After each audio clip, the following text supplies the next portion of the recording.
Halo semuanya, jumpa lagi dengan saya.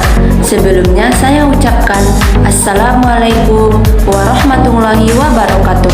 Perkenalkan, saya Desbinaya dengan NPM A1J021006 dari Prodi Pendidikan Nonformal, dosen pengampu Dr. Muhammad Krisdawan MPD dari Universitas Bengkulu.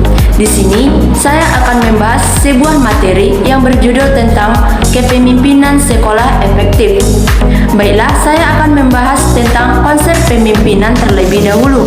Adapun konsep kepemimpinan itu merupakan hal yang sangat penting di dalam sebuah lembaga pendidikan, yang dimana kepemimpinan di dalam lembaga pendidikan sangat berkaitan dengan bagaimana kepala sekolah mampu untuk mendorong kinerja para guru serta menunjukkan sifat yang bersahabat, dekat, perhatian, penuh pertimbangan terhadap para guru baik secara kelompok maupun secara individual.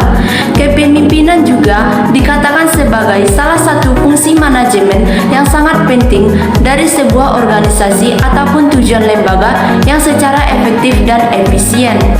Adapun kepemimpinan kepala sekolah yang efektif adalah kepemimpinan yang mampu memberdayakan seluruh potensi yang ada baik di sekolah dengan optimal, sehingga guru, staf, dan pegawai lainnya ikut terlibat dalam pencapaian tujuan dan sasaran yang telah ditetapkan oleh sekolah.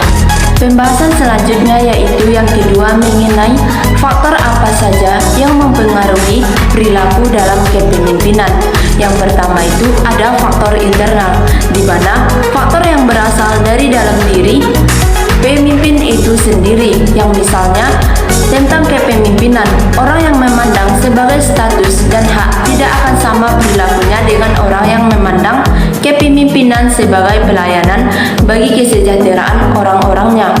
Yang kedua, ada nilai atau hal yang dikejar dalam kepemimpinan. Seorang pemimpin yang menganggap prestasi kelompok merupakan hal yang harus dikejar dan akan berbeda dari pemimpin yang lebih menghargai kekurangan orang-orangnya. Yang ketiga, ada cara orang menduduki pangkat kepemimpinannya. Yang orang yang memimpin karena diangkat bukan karena kecakapan akan berbeda dari orang yang menjadi pemimpin karena kecakapan sudah terbukti. Yang keempat yaitu pengalaman dalam kepemimpinan. Seorang pemimpin yang sudah biasa memiliki gaya orientasi kerja tinggi dan orientasi bawah rendah yang cenderung memperhitungkan lingkungan, orang-orang yang dipimpin ataupun situasi kepemimpinan yang ada. Yang terakhir yaitu ada pandangan seseorang tentang manusia, yang menurut N.C. Kruger memandang manusia dari sudut yaitu X, yang mengatakan bahwa manusia pada dasarnya tidak menyukai pekerjaan yang sedapat mungkin menghindarinya.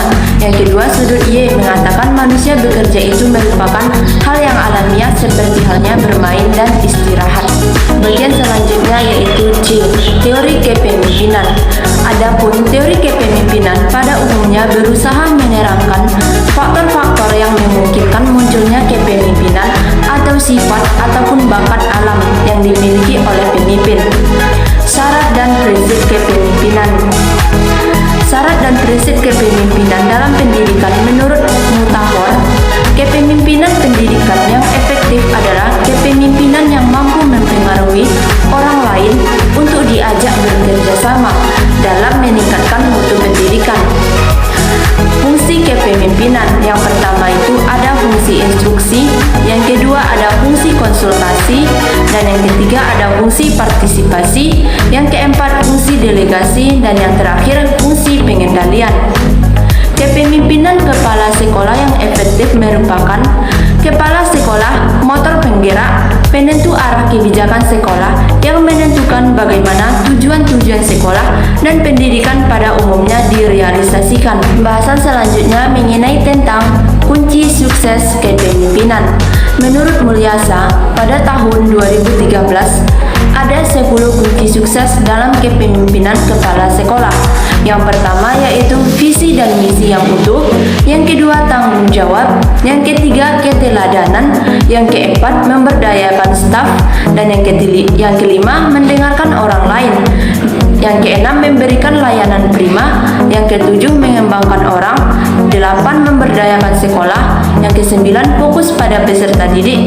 Dan yang terakhir yaitu manajemen yang menggunakan praktik. Adapun gaya kepemimpinan, yang pertama yaitu ada tipe otoriter, merupakan pemimpin yang membuat keputusan sendiri karena kekuasaan terputuskan dalam diri satu orang. Ia memikul tanggung jawab dan wewenang penuh. Adapun yang kedua ada demokratis, merupakan pemimpin yang berkonsultasi dengan kelompok mengenai masalah yang menarik perhatian serta mereka dapat menyumbangkan sesuatu. Yang ketiga ada kendali bebas, yang pemimpin memberi kekuasaan pada bawahan. Kelompok dapat mengembangkan sasarannya sendiri dan memecahkan masalah sendiri. Pengarahan tidak ada atau hanya sedikit. Yang keempat ada tipe Peus demokratis, yang disebut juga demokrasi semu. Seorang pemimpin mempunyai tipe ini hanya nampaknya saja yang demokratis, padahal sebenarnya tidak ada yang bersifat otoriter ataupun absolut. Baiklah, itu dia presentasi dari saya. Lebih dan kurang saya mohon maaf. Kepada Allah saya mohon ampun. Wabillahi taufiq wal hidayah. Wassalamualaikum warahmatullahi wabarakatuh. Terima kasih.